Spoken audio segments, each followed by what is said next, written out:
Hey guys, how's it going? Kevin Cleary here with a first impressions sort of video and a little bit of a show and tell, I guess.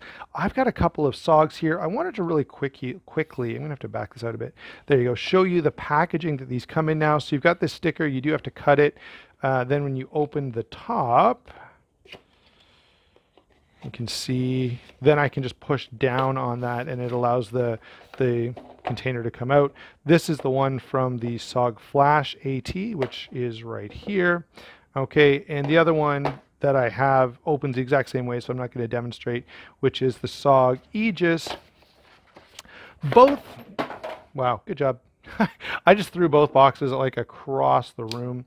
Both of these knives are models that I have had from SOG in the past and rather enjoyed from SOG in the past, but were not perfect. And primarily the way they were less than perfect was because both of them, hold on, my son's been messing with the flash here. But both of these had SOG's old lock. I can't remember the name of it, but it was based on their arc lock. It was like a cheapened down, really crappy version of their arc lock, which the arc lock itself wasn't a great lock anyway. So now they've switched to the XR lock, which is, you know, very similar to the Axis lock, works much better.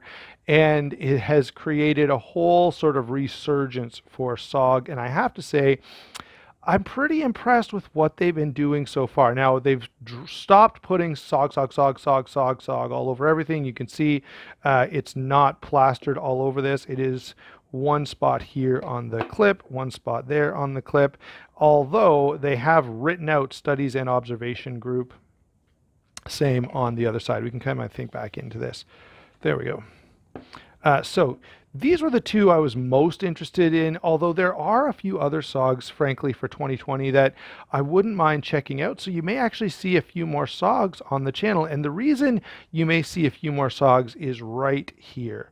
So no blade play, no blade play, no blade play, no blade play.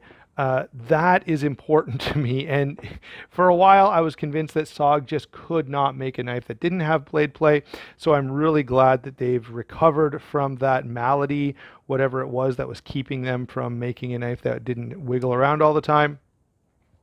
And they've got a few other knives that, you know, they've got a Kiku and there's a great big sort of tactical folder that they've got with the same lock and a few others. So I'm pretty interested in a couple of different SOG knives, and we'll probably be checking them out. Now, let's look at these knives in particular. These, because I had them before, I was more interested in, and I've got to say that I'm definitely not disappointed. Both of these are a significant improvement over the original. The SOG Flash was pretty decent. Now, the one thing I will say is the price has bumped up quite a bit, even though you're not getting a whole lot more. They're definitely better. Okay, but I feel like they could have been a little better on the price point, although SOG's never really been known as a budget brand. Okay, so let's quickly run through the features on these guys. Honestly, I haven't had a chance to cut with them. I haven't really held them for a long time. Like I can't give you guys a whole lot of information here. Certainly I can tell you the action is fast. We've got a D2 blade here coated and a saber grind. Over here we have a D2 blade as well. A little easier access to that thumb stud. Full flat grind on the Aegis. FRN handles on both, XR lock on both, thumb deployment on both. We've got this little safety, so I can't engage the safety when the knife is open, but if I close it, I can flick this down and now I can't open the knife. I don't know. I'm not a huge fan of knife safeties. I will say this. The first thing I did was grab it and just see how it felt in hand. And in hand, this is pretty decent. So the safety, at the very least, doesn't seem to get in the way. I, of course, went with the blue. These are both FRN rather than G10. I would have liked to see these done in G10. Anyway, I'm sure if they were in G10, they would cost even more, which is a little bit crazy. But it's not bad. It's probably one of the nicer feeling FRNs that I've had. It is a full stainless steel liners. Both of these are full stainless steel liners. Again, we don't have flush screws on the Aegis. Would have been nice to see the Aegis use a similar format as the Flash. This is sort of like what the Flash had before. This is movable. You have to take this screw out and flip it around to the other side. So movable, deep carry clip on the Flash. Movable but not so deep carry on the Aegis. We've got a lanyard connector here, which feels really out of place to me. This one, hold on, look at this. This is how they've done the lanyard. So it's a hole here and you've got to kind of weave it through. I actually like that option quite a bit. I think I've covered all of the features and functions here. I will just say these are available in a bunch of different colors. So if you don't like the colors that I went with, that's okay. There are some other color options available. So having said all of that, let's move on to size and weight. So the flash is 8 1/4 inches overall. I did put it on the graph. So this clip extends a little bit, so it's probably more like 8 1/8 inches in reality. 3 7/16 on the blade length here, 4 7/8 on the handle, and, or I'm sorry, 4 7/8 on the handle, and 4.5 ounces. All right, so that's how that one works out. Moving over to the Aegis, there are a couple of weird things happening with the Aegis. This is 8 1/8 inches overall.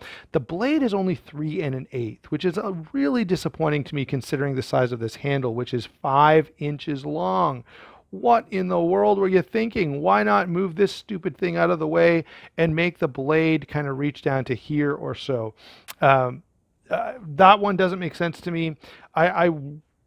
Yeah, blade length is not ideal on this guy. Normally, you guys know my rule, it has to be 3.5 inches, but I had such a connection to the Aegis previously that I was going to pick one up anyway. Finally, grip area on the Aegis, quite generous. Okay, so we've got 3 7/8 grip area, and I can't remember if I told you, yeah, I must have. The Aegis weighs 4.45 ounces, and the flash weighs 4.5 ounces. Okay, what are my initial impressions on these?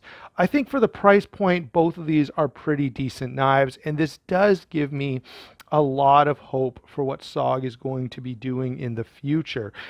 These models look pretty cool. They have no blade play. They feel good in hand. They're very, very solid. And that was not my previous experience at all. In fact, I had been pretty frustrated with SOG, and you haven't really seen one on the channel in a few years. They just had put such a bad taste in my mouth. So, while I don't love the blade to handle ratio on the Aegis, and I don't love the safety, overall, I'm pretty stinking happy with these knives, and it really gives me a lot of hope for what SOG is going to do in the future. I'm really, really happy to see them sort of turning over a new leaf and doing things differently. I hope this is just a sign of things to come. In a perfect world, since we're, redesigning stuff, I would love to see one more redesign on the Aegis. It's so close to being fantastic right now. And maybe as I use it and carry it, I'll totally change my mind. But as it stands right now, I would love to see at least, this needs another 3/8 of an inch of blade on it to really feel balanced and normal to me. So there you go, guys. Now, I will say this, go over to White Mountain Knives, check it out. They've got a few SOGs in stock, whether it's these or some others. Use my discount code and you'll save yourself 10%. And if you can't find it there, you may also want to check at Southern Edge Knife Works, where I have a discount code for 15% off as well. Thanks a lot for watching. Thanks for using those codes. It does help the channel a whole lot. We'll talk to you soon.